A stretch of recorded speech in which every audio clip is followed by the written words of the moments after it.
সাকিব আল হাসানের লাস্ট ২টা ইনিংস নিয়ে কথা বলতে চাই। এই কথা বলাটা একটু স্পেশাল, সেটা একটু পরে এক্সপ্লেন করছি। আমরা সবাই জানি সাকিব আল হাসান এখন শ্রীলঙ্কাতে অবস্থান করতেছেন, যেখানে গল মার্ভেলসের হয়ে টি-10 লিগ মাতাচ্ছে। তো এই লিগকে নিয়ে অনেক আলোচনা হতে পারে, বাট সাকিব আল হাসানের ২টা স্পেশাল যে ইনিংস ছিল সেটা নিয়ে আপনার সাথে কথা বলতে চাই। সাকিব আল হাসান প্রথমে যে লেটেস্ট ২টা ম্যাচ খেলে তার মধ্যে একটাতে খেলে ১৯ বলে ৪৩ রানের একটা বিধ্বংসী ইনিংস খেলে, যেখানে ৪টা ৪-এর মার ছিল এবং ৩টা ৬-এর মার ছিল। তার স্ট্রাইক রেট ছিল ২২৬। তাহলে চিন্তা করেন সাকিব আল হাসানের মতো একজন খেলোয়াড় ২২৬ স্ট্রাইক রেটে ব্যাট করছে। সেকেন্ড ম্যাচে সাকিব আল হাসান আরও বিধ্বংসী রূপে সামনে চলে আসে, সেখানে ৮ বলে ২৯ রানের একটা অনবদ্য ইনিংস খেলে, যেখানে কিনা ৬-এর মার ছিল ৩টি এবং ৪-এর মার ছিল ২টি এবং স্ট্রাইক রেট হচ্ছে ৩৬২-ও উপরে। Can you imagine? Shakib Al Hasan একজন allrounder, Shakib Al Hasan as a allrounder হিসেবেই দলে খেলে।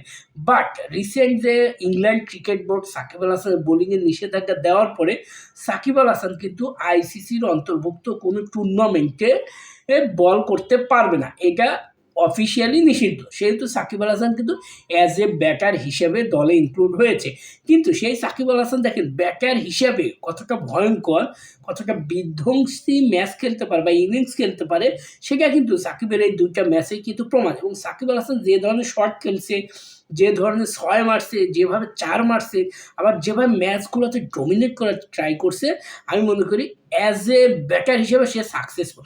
এখন আপনাকে যদি আমি প্রশ্ন করি, সাকিব আল হাসান যদি অ্যাজ এ বোলার এমনিতেই খুব স্পেশাল, ব্যাটিংয়ের চেয়ে বোলিং কিন্তু আরও স্পেশাল। সেই বোলিং ছাড়াই সাকিব আল হাসান কিন্তু নিজের জাত কীভাবে চেনাচ্ছে একবার চিন্তা করেন। বাংলাদেশের যে অনেকেই মনে করছে সাকিব আল হাসানের ক্যারিয়ার হয়তো বাট শেষের দিকে, বাট আমার যেটা মনে হচ্ছে সাকিব আল হাসান এইখান থেকে আরও ভয়ঙ্কর রূপে নিজেকে সামনে নিয়ে আসবে এবং বিদেশি যত লিগগুলো আছে দেখবেন যে সাকিব আল হাসান সেই লিগগুলো নিয়ে ব্যস্ত হবে এবং সেই লিগগুলো কিন্তু সাকিব আল হাসান মাতাবে। সো যারা আমরা চিন্তা করতেছি সাকিব আল হাসান ফিনিশ, সাকিব আল হাসানের দেওয়ার কিছু নেই, তাদের জন্য আসলে আমার একটা মেসেজ যে সাকিব আল হাসানের এই স্ট্রং মেন্টালিটির কারণেই কিন্তু ১০ থেকে ১২ বছর অলরাউন্ডারের নাম্বার 1-এ থেকেছে। সো এই রকম মেন্টালিটি না থাকলে সাকিব আল হাসান এই পর্যায়ে বিশ্ব ক্রিকেটে রাজত্ব করতে পারতো না। সেই সাকিব আল হাসান ক্যারিয়ার আপনারা যত তাড়াতাড়ি বলি দ্য ইন্ড, আসলে দ্য ইন্ড না। সো আমার মনে হয় এই জায়গাগুলোতে সাকিব আল হাসান সম্পর্কে জানা উচিত এবং জেনেই সঠিকভাবে তার সম্পর্কে মন্তব্য করা উচিত বা তাকে পরামর্শ দেওয়া উচিত বা তার সম্পর্কে এক্সপ্লেন করা উচিত।